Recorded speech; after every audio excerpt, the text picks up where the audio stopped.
మనిషి అనుకున్నవన్నీ జరిగిపోతే మనిషి నేల మీద నిలబడ్డండి గాల్లోనే నడిచేస్తాడు, తెలుసా మీకు?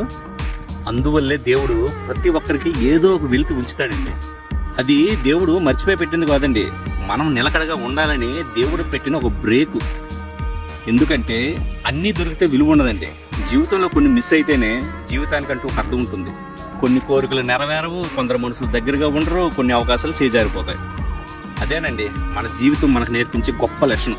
నువ్వు సంపూర్ణం కావు, అలాగని చెప్పి నువ్వు ఆగిపోవాల్సిన అవసరం అంటూ లేదు. ముందుకు సాగిపో.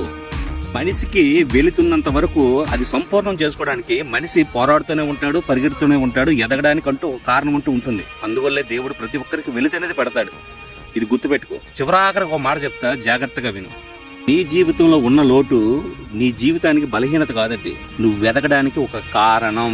దేవుడు అందువల్లే ప్రతి ఒక్కరి జీవితాల్లో వెలితి అనేది పెడతాడు.